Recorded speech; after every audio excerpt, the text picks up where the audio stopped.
Hi there, this is Terry, and welcome to another episode of the Animation Industry Podcast. Robot Chicken, the stop-motion sketch series from Adult Swim, first launched in 2005. Now, 15 years later, it's entering the big leagues of longest-running animated shows like The Simpsons, Family Guy, and South Park as it nears its 200th episode in its 10th season on air, which is quite incredible, especially for a purely stop-motion show. In fact, the second half of the season starts in just a week on June 28th, so make sure you catch all the new episodes. Now, in this chat, I bring on multiple Primetime Emmy and Annie winning Matthew Senreich, who is the director, producer, and co-creator of Robot Chicken, to share what he did to get the series picked up by Adult Swim in the first place, how he's made it so successful over the years, and what goes into producing each episode from idea to execution. He's also going to give you some of the advice that he wished he had when he was trying to get Robot Chicken first picked up, as well as some practical tips to push your ideas out into the world. Now, without further ado, let's jump in. Hi, Matt. How are you doing? Thanks for coming on the chat. Thanks so much. I'm happy to be here. Yeah, it's exciting, and you have some exciting news to share with Robot Chicken hitting almost 200 episodes coming up. So, how do you feel about that? It's extremely surreal, to be honest. It makes me feel old. It really does. Well, congratulations. Did you ever think you'd get this far from the start? When did you actually come in on? Was it episode 1? Yeah, I mean, Robot Chicken, it was all by accident when we created this show. I don't think any of us expected it to grow into what it is. And I'm beyond excited that it's lasted this long and that we have a fan base that has been beyond supportive. Yeah. So what do you mean by accident? Like you just happened to throw a bunch of like Barbie dolls in a camera and out pop some parodies? It really started where it started even before Adult Swim. Seth and I, we were just trying to create a little short for him to go on the Conan O'Brien show with. He was, he had an action figure that had come out, and he wanted to make a little animated short, and we started to figure out how to put something like that together. And in the process of doing that, there was a company called Sony Screen Blast, which was not Adult Swim, it was like YouTube before YouTube, was interested in creating more shorts than just that. So we made 12 animated shorts on dial-up that probably no one ever saw back in I think it was 2000.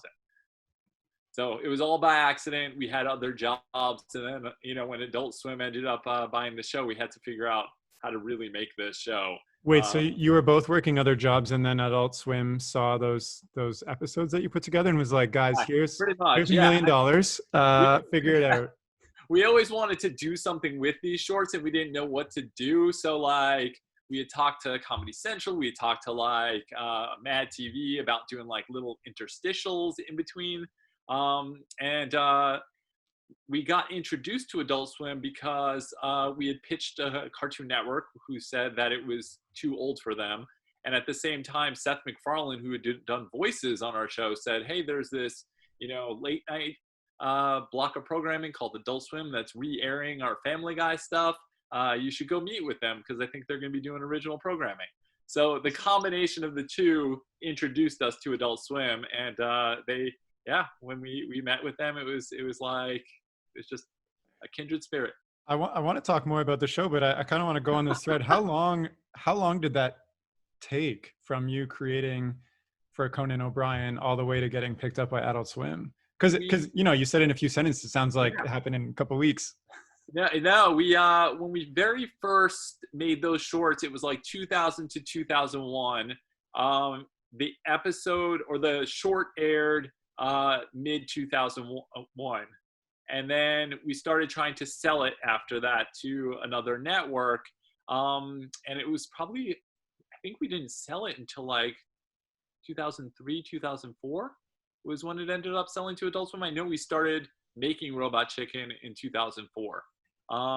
But yeah, it took a while. It took a long time. So I guess my next question is, what did you learn from that experience that enabled you to really hit the nail on the head and sell it? Because, you were trying every network that you thought would take it. Nobody wanted it. It was before really adult animation was a thing. Also, you have to remember. And it was before stop motion had this revitalization. The only people really doing it at that time was Comedy Central which was very interested at the time, and we were really close to selling it to them. But I hate saying it like this, but 9/11 happened in the process of talking to them, and nothing was funny for probably 9 months. And by the time we got back to talking to them about doing something new, a lot of the people that we were speaking with were no longer with the company. They had moved on to other jobs. Yeah. And it was around that time that we started and got introduced to these other avenues to bring it to. And then it just spiraled into this Adult Swim experience. So you're working full time, and Yep. then adult animation isn't a thing, Yep. and you have this like a couple of shorts you put together. What gave you the confidence to say like we're gonna go full forward with this versus what do people actually want? Let's create something that we think we can have an easy sell with. Because You know, there's so many people like pushing ideas out there that are super confident and they don't go anywhere, but then we get every once in a while something like Robot Chicken. I think the easy sell words didn't exist at that time.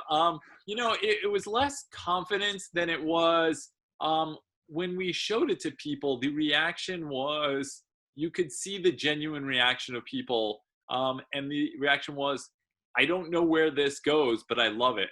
And the fact that that existed, it was just, how do you find that avenue to be able to show people something that people are liking? Look, I make stuff still today and people are like, yeah, that's good. Okay. You can see when someone actually reacts to something. But when people saw some of the stuff they did, it was a genuine reaction, and it makes you feel that like heartwarming feeling that there is something to this and you just don't know what to do with it. So it's just exploring that pathway. That makes And sense. So other people responding to it and because of that, there's so many avenues, and that's what I always like to tell people, even just like who are working on their own stuff. There's so many avenues, especially now, to put your content out into the marketplace, and you can see when something pops, especially even online. We bring in writers who make things that make something of their own, and you just are like, wow, this person is amazing at what they do. How can we bring this person to write for Robot Chicken? Nice. So say, maybe I've made something that I'm proud of and I get response from people. What's the next step for me? Like post it. Post it. Yeah, then what? You can put it out into the marketplace. And then wait. I'll use, I love using like Rachel Bloom as a perfect example. Like Rachel Bloom ended up writing for Robot Chicken, you can see, but she started and she had this video, this thing called Fuck Me Ray Bradbury, which cracked us up in the writer's room, and we're like, who is this person? And brought her in, and she ended up going out and had these other ideas and ended up selling that Crazy Ex-Girlfriend show. Same type of thing. But it's just being able to make yourself seen in that larger way, you'll get a fan base. Gotcha. And that helps the bigger picture. Okay, makes sense. So let's chat about Robot Chicken a little bit more. So we're halfway through season 10. The next half is premiering June 28th, I guess. I think it already premiered, yeah. Oh, okay. What can we look out for? Because you're 10 seasons in, like that's a huge accomplishment. What's keeping it fresh? Like what can we look out for that hasn't been done before? It's a sketch comedy show. And it's like saying, what keeps Saturday Night Live or any sketch comedy show lively. It's just about trying to take things that exist in pop culture and turn them on their side. The only difference between stuff like we do is we do it with action figures. We do it and we lean into nostalgia a lot, which I think helps it for the toy aspect. But we also are making fun of the stuff that's happening today. We also have original characters that we end up creating for the show in toyetic form. So it's just about doing that, and then it's bringing in younger people, younger talent to help write for the show. The stuff I grew up with was a lot of 80s properties. It's Transformers, G.I. Joe, Thundercats, things like that. But the people who are writing on our show right now, they grew up with things like DuckTales or Avatar or the Nicktoons of the 90s. And you can see the transition from, our first few seasons to what our current seasons are and what the properties are that we're making fun of. Gotcha. And yeah, I think that helps the fan base, be a lot younger than it started out being. So it's like there's effort to keep it constantly evolving and relevant, I guess. So can you take me behind the scenes of how an episode actually goes through the process? Like, do you all sit around a board table and come up with ridiculous jokes that you think are gonna not make it through the censorship team? And I think today no one's allowed to sit around a boardroom table, being that we live in. Oh, fair. Okay, fair. We're writing the next season right now, and it's everybody is on Zoom, but our process is a little weird. We write like 4 episodes in about 4 weeks.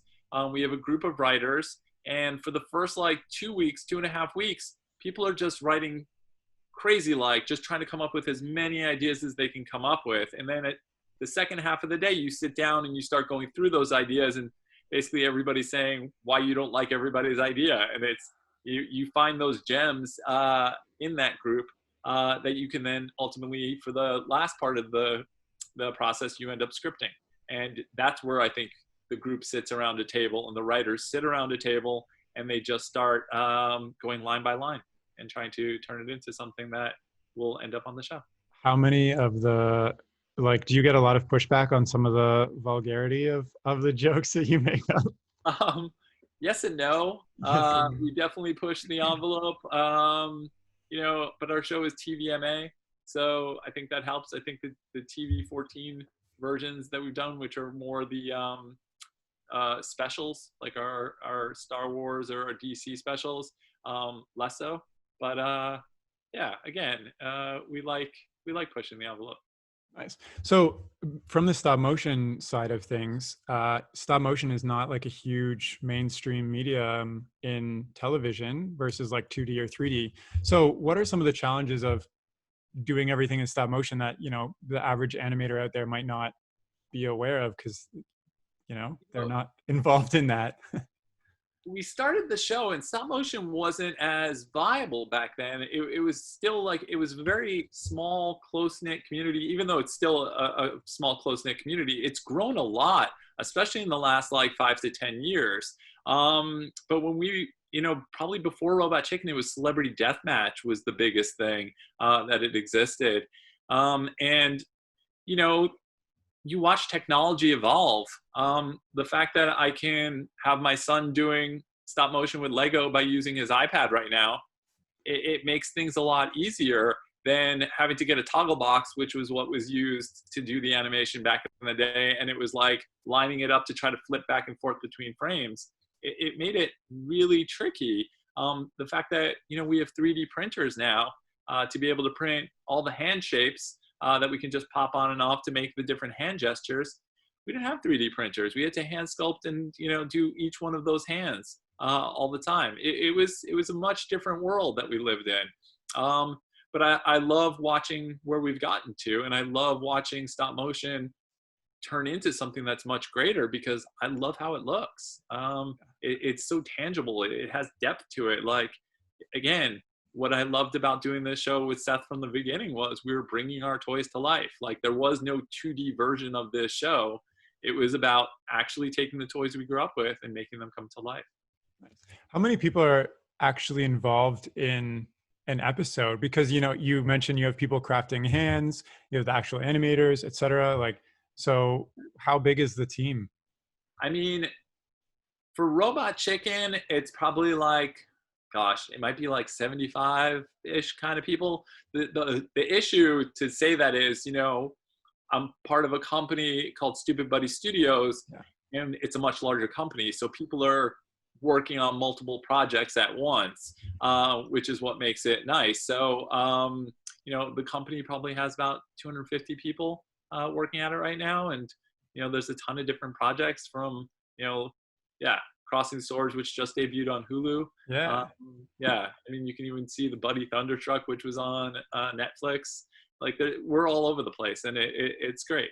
Yeah, I'm a big fan of Stupid Buddies. I've been following you guys. Well, I'm a stop motion guy, so I've been following you guys for. So why are we not seeing any of your stuff? You maybe have seen some of my stuff. I just, Are you posting it? Yeah. Okay, I want some of this. All right, I'll send you some after this. I'm also in Canada, so there's a big it's a huge difference between geographical difference. Are you in Toronto? Yeah, I'm in Toronto. Yeah. Yeah, there's a Yeah, big group up there. yeah, and there's a big animation community here too, which has been running this podcast has been amazing. It's been eye-opening to get all the connections and see everything and stuff. So I want to chat about kind of your career and stuff too, because this podcast is sorry? I just heard the about accent. Now Oh I know. no, I swear I don't have it. I want to chat about your career too, because part of this podcast is about, you know, sharing the journeys of animation professionals' careers. So you kind of shared how things started off for you, but you know, you've been doing Robot Chicken for 10 years and you're still developing your own stuff, and you know, Crossing Swords just came out, which you mentioned. Has it been easier to pitch and get, you know, work and stuff because of the track record and the connections you've had? You know, I don't know. It's never easy. I think it's always just about what the project really is, to be able to make it happen. I think the thing that's become easier is that animation has evolved into something that is now popular, and popular to make. And there are a lot of different studios and networks that are looking to put it on their platforms. Again, I come back to when we first started Robot Chicken, there were maybe 2 places that you could sell. To be able to say that I can go to like 10 to 12 different places to try to sell something, it really does open the chances to be able to take a project out and take a big swing with it. So I think it's a lot about that. I think it helps for us that we have a studio also to be able to produce something now. So we're lucky in that way. But it's always hard to try to find that project or that creative idea that's going to be something that people are going to want to make sure they're going to want to see. Nice. So you mentioned, you know, you're a producer on the show, but you mentioned, you know, you're involved in writing and selling. Like, what is your actual Oh gosh, like? I'm all over the place. You know, we have 4 owners of this company. We all do different types of things. I think it's, look, for Robot Chicken, I am in the writer's room and I am, you know, in the editing room a lot, trying to put it together. I put together the like as much as I can do with Robot Chicken. As much as I want to step back, I'm still recording them. I should take a step back, but it's hard to let go. Yeah. So you're just walking around with a coffee and just like jump in, animate something here, go over there, write something here. I actually haven't been on stages that much, and just because there's a lot of the business side that I have to deal with that takes time away. Yeah. But yeah, and then with other projects, you know, you get brought into different meetings and things like that, and opinions, and it's a real creative collective, which I think is nice about our studio. It's about playing with friends, and you just want to help each other out the best you can. So maybe like what are the like top skills for somebody, you know, that wants to take on this kind of role or career path that they're going to need? It sounds like time management and you know, multitasking. It starts with making something that's yours. I think that's the most important thing. It's like, what is that passion project that you have? Because I go back to Robot Chicken. It was a passion project. It started with just Seth and I saying, this is something we want to do, and finding the way to make it. You know, when we were doing this, look, we had no idea how to do animation when we started. I worked in comic books at the time. I asked a couple people. They said there's an art school in New Jersey, because I was in New York at the time. I went to the Joe Kubert School and talked to Joe, and he introduced us to 3rd-year art students at the time. You realize, okay, art students can't do it because they're actually in school, and it takes way more time than just like, hey, you can do this in a night. And it just was that slow rolling process of, okay, how do you put this whole piece of the puzzle together? And even when we did those shorts, we were making, and it was really stupid, we were making and building the actual sets in New York and FedExing them out to California. It's not the most efficient process. Like you look back and you're like, oh my God, we were so stupid back then. But it really was just rolling up your sleeves and getting your hands dirty to make that thing that you love. So where does this drive? I mean, making the thing that you love, but is that where the drive to pursuing this all comes from for you? 100%. Yeah. And look, and where does that originally come from? if you're a creative person, you have it deep inside. You always want to make something that's your story. What I love now, and I tell it to my kids, is they can make anything they want with this device, which I couldn't do. I had a VHS tape, VHS thing that would roll back if I had stopped it and erased like a few frames or seconds of whatever it is that I just filmed. I couldn't edit things together the way I can now on my computer. It's just learning the ways to do it yourself, and then being able to utilize that to put the thing you love together. Nice. So maybe as we wrap up this chat, I know it's just a short chat, but what is, I guess, the piece of advice that you wish you had throughout all of this, given that, you've been through ups and downs and selling your show and working on it for 10 years and et cetera, owning a studio? Like what is that thing that you wish somebody had told you earlier? That I wish they told me. I think it was just that I wasn't going to sleep. I realized that I wasn't going to sleep when I was starting up. But no, I mean, as far as advice goes, it's hard. That it probably was that failing's okay. I think that's probably the biggest thing, because I failed a lot, and I remember the times I failed, and I learned from every one of them. I always go back to when I was starting to write.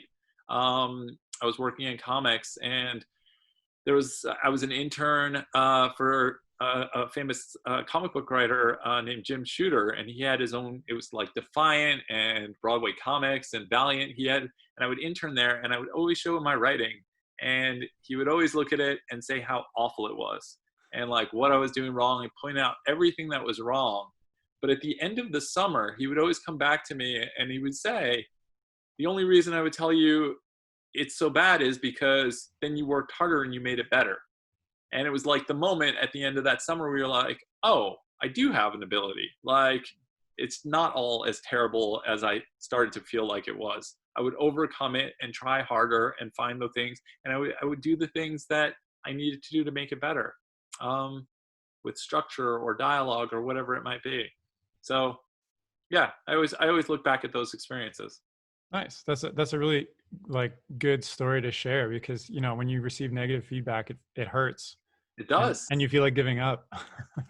Always. But again, even today I get negative feedback. Yeah. And it's, what can I do to make it better?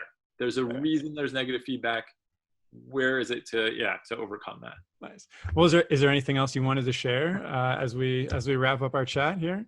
Oh gosh, I just want to see your animation now. All right. Well, I will send some to you. And in the meantime, thanks. Post it at the end of this so we can all see it. Yeah.